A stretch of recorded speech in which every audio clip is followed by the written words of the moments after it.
Hi guys, welcome back to Relatable Nerds, and today we are going to be diving into episode 3 of Daredevil Born Again. This episode is titled The Hollow of His Hand. This is so far my favorite of the entire series. Can't wait to dive into why. Now, episode 2 ended off pretty intensely with Matt absolutely annihilating those corrupt cops that set up the White Tiger in the subway. He absolutely gave them the biggest beating of their life. It was intense. It was crazy. Daredevil came out, although he wasn't in his suit. He was very much in Daredevil combat mode there. The cops had no idea what to expect, right? Because they're looking at this man who is blind and they think he's not going to be able to hold his own or fight. So this was really a surprise for these corrupt cops, and they have no idea who they're dealing with. We know that Matt is representing Hector in court right now, so he's trying to gather everything he can for this trial to make it successful to free Hector, including getting a hold of Nikki Torres, which he does at the end of this episode. He's able to send off Nikki Torres to meet up with Cherry, and we also learned that Dr. Glenn, aka Matt's new fling, is also the couples counselor for none other than Wilson Fisk and Vanessa. So that's gonna come back and haunt us, I think. So let's get into episode 3. This episode starts out with Matt meeting Hector in his jail cell, and they're having a little conversation. And this right here, you guys, it was 1 minute and 30 seconds into the episode. I absolutely lost it. It hit me so hard emotionally. He's talking to him about one of my favorite places in the world as well, Luquillo Beach in the beautiful Puerto Rico. I was just there a month ago. He talks about how much he loves it, the waves, the ocean, just the breeze, the air. It's absolute paradise. And then he starts talking about the native frog to Puerto Rico, the coqui. The coqui is called the coqui because that's literally the sound they make at night. It's never really quiet in Puerto Rico. You are always hearing the frogs, the coquis going coqui, coqui, and he sings it a little bit and tells Matt about the coqui and how when they're singing, they're singing to their love because they're mated for life. And, you know, Hector's just reminiscing on a place he loves and misses so much. And Matt promises Hector that he's going to get him back to that beach. And this was truthfully bittersweet. I'm not sure if you guys are aware. The actor that played Hector, Kamar de Los Reyes, actually passed away after filming Daredevil. I'm 100% positive that Kamar is back on his beautiful island of Puerto Rico, in Luquillo Beach, that he loves so much. Whew. Matt saying this to Hector at this time that he's going to get him back to that beach is almost like a weird foreshadowing of events. It truly stung to hear that line. I was speechless. I totally resonate with Hector and why he wants to be back there with all the chaos going on in New York City when all he was trying to do was help people. I just really have to thank the MCU and Daredevil for talking about Puerto Rico in this episode and really letting Kamar and Hector explore where they come from in their characters. And it was so powerful to me and impactful, and I'm just really happy to be a Marvel fan, a Daredevil fan today while watching this, because it was very special to me and to all Boricuas out there. Thank you, MCU, for putting this in the script at the beginning of this episode. It truly was very special. We move on from Hector and Matt's conversation. We, of course, have BB Urich out there doing her investigative journalism show, The BB Report, and talking to everybody around New York. They're kind of serving as in-between scene interludes to connect to the next scene. I'm a huge fan of BB Urich. I love what they're doing with her character. We find out that in the midst of all of this, that Kingpin's men are starting to turn against each other. They're getting a little sloppy with their work, and that's because Kingpin is now mayor, and him and Vanessa are kind of having, some issues with who's going to run their crime empire while he's a legit mayor in the city of New York now, and it's just creating more chaos. We then see Matt in the bathroom run into Officer Powell, that corrupt officer that was on the subway the night when Hector tried to help, and they exchange some words, kind of threaten each other. Again, Officer Powell is all banged up because of what Matt did to him at the end of episode 2. He's definitely a little bit more nervous around Matt now, but then they go to trial. And a lot of this episode is going to take place in the courtroom. We also know at this time, we see that Cherry is with Nikki Torres at a safe house where they're hiding him. Matt is trying to bring Nikki Torres up to testify for Hector because he's pretty much the one that can seal the deal that Hector did not push the other officer in front of the train. So that is what they're trying to do right now. They're trying to keep him safe and just over there before they have to bring him to trial. Jump back to the courtroom now, and Officer Powell is at the stand and he testifies, and he pretty much lies about what happened on New Year's Eve in the subway. He says Hector pushed the cop in front of the train. He tries to give this kind of sad, sappy story that he was working on New Year's Eve because he knows all the other cops have families and all his kids are grown up and blah, blah, blah, blah, blah. He just gives them a sad cover-up story and lies under oath. So then it is Matt's turn to interrogate him, and Matt absolutely goes for the kill and asks him, hey, do you know anybody by the name of Nikki Torres? And he goes completely silent. You can see the worry on his face, and he lies again. And he's like, I have no idea who that is. That is twice the guy has lied under oath now. God knows how many more times he's lied as a corrupt police officer. We then see that Matt hears another cop in the courtroom crowd saying, oh, we can't let Nikki Torres testify. And we also see his little Punisher tattoo there. So then we jump back to Cherry and Nikki Torres. Time to bring him up to testify in the courtroom. Cherry and his associate and Nikki start to leave. Cherry has this huge van and they make it seem like Nikki is in the back of that van. In reality, he is with the associate in a cab. He arrives to the courtroom, takes the stand, starts talking about his situation, how he once was a drug dealer and the cops decided to let his case disappear and go if he became an informant for them. Matt then asks him about that night on New Year's Eve in the subway, if he was there, what had happened, and Nikki completely lies and he says he wasn't there and he was at home. So he obviously was a little too scared to reveal the truth with all of those cops. I kind of get where he's coming from though, because those cops are completely corrupt and they would absolutely hurt him or his kid. It's a sticky situation for both parties. I'm not a fan of Nikki Torres, but I do kind of understand where he's coming from. It's really unfortunate for Hector, though. That was kind of a blow to all of them that Nikki lied. So now Hector takes the stand. Matt is questioning him. He's asking him what happened on New Year's Eve. What was he doing? Why was he at the subway?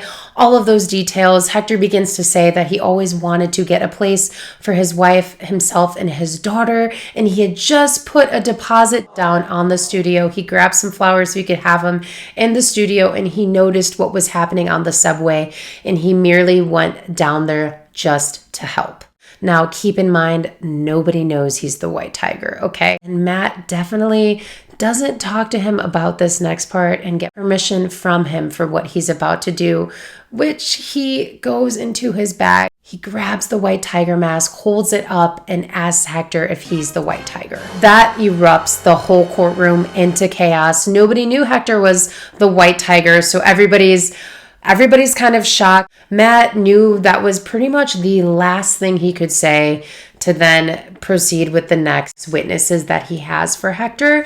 So, it got a little shaky there for Matt. The judge was a little mad. The other lawyer was certainly upset as well. Matt then proceeds to bring all of those that the White Tiger has helped to the stand, and he brings a bunch of different people that the White Tiger saved, or he was helping a woman who was in an alley walking home by herself. He stopped somebody from trying to grab her, car accidents, you name it. The White Tiger, Hector, he's always been there just to help. And all of these people prove that with their testimonies. Matt then even brings up some police reports of police noting and citing that Hector has helped them in certain instances. And that is a huge bomb because this is like a war with the corrupt cops. If Hector is such a bad person, why would he help the police? If he has something against the police, then why would he do that why would he push a cop in front of a train? It's just not adding up, and the jury is definitely starting to spin towards Matt and Hector's direction. Now it's time for the verdict. They end up finding Hector not guilty, which was such a relief. Again, kind of bittersweet now because everybody knows who Hector is, that he is the White Tiger now. We know that Wilson Fisk is definitely coming for all of the vigilantes. He is not letting any of these vigilantes walk free or live. He's trying to throw them all in prison. Think back to when Matt and Wilson met at the diner in episode 1. Wilson warns Matt that all of these masked vigilantes are going to be thrown in prison and they're going to be dealt with by Fisk himself. Wilson Fisk thinks these vigilantes are cowards because they have to wear a mask. They like to keep themselves anonymous so it doesn't affect their personal life or their loved ones, which is a huge, huge reason why they don't say who they are and why they wear a mask. Episode 1, we saw Foggy pass. Bullseye obviously knew Matt was Daredevil, so that's why people you love end up being hurt when you're a vigilante, and that's the main reason for them choosing to be anonymous. It has nothing to do with them being a coward whatsoever. Wilson just is delusional with that fact, and I think he's just a little upset because he can't throw a mask on or anything. He really just wants to be them, in my opinion. Kingpin ends up being super upset that Hector was found not guilty. He tells Daniel Blake, his associate, he's like, "Get BB on the line. I need her right now." We then cut to Matt and Dr. Glenn in Matt's apartment. He's cooking for her. She's impressed that he could cook. And he starts talking about an old friend. He gets out an old bottle of whiskey that him and Foggy bought for the office. They then make a toast to Foggy, which is the first time we've really seen Matt talk about it with somebody else other than Karen. So that was really nice to see that he's opening up more to Dr. Glenn. We are just about finished with the episode and we see Kingpin giving a statement to BB about vigilantes, how they're still going to have to deal with the law. It's almost like a warning. We see Hector out on the streets putting on his White Tiger mask, ready to go save people, ready to go help people just like he does every night. Unfortunately, there was somebody behind him that sneaks up on him and proceeds to kill him. It was so incredibly fast and quick. We also see once the shooter kills Hector, he has a huge Punisher logo on his chest. So this is going to complicate things. I think we're going to be seeing the Punisher very, very soon here in the series. I really hope it wasn't him. That would absolutely suck, but I wouldn't be surprised.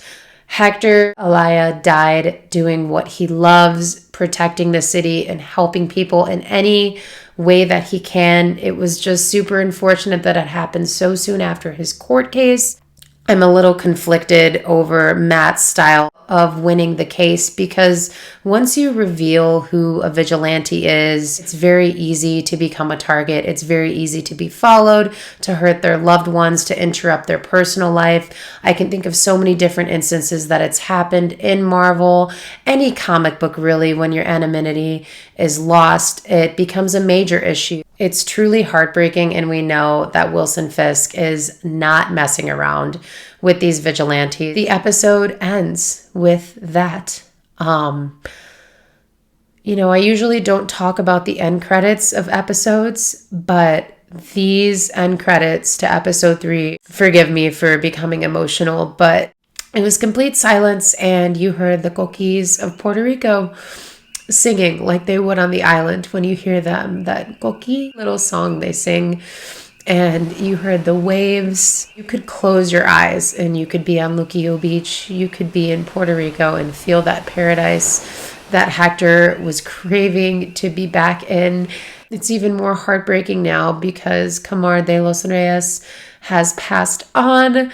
So all of that wrapped up in the end credits was very, very emotional, yet such an ode to Kamar's life and his amazing portrayal as the White Tiger. We barely got to see him in this series, but the scenes that we did get with him were very powerful, and I wanted more. I wish we could have seen him in action a bit more.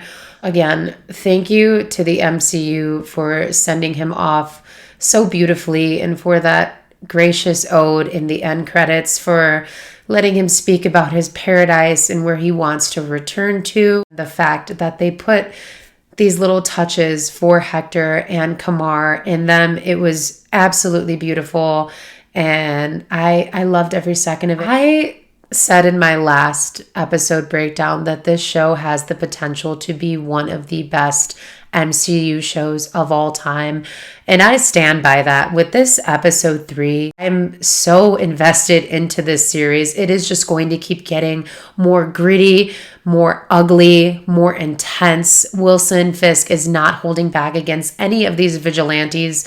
Matt is still not Daredevil yet, since Foggy has passed on, but we know as time goes on, it is pushing closer and closer to him having to put back on that suit. But obviously, he's a little hesitant as time goes on. It seems like that is going to be inevitable. I cannot wait for episode 4 and what is to come. I think we're going to be seeing the Punisher very, very soon. We're going to be seeing another cameo pop in here in these next couple episodes. Make sure to let me know in the comments what you guys thought of this episode. Thanks so much for watching. Bye.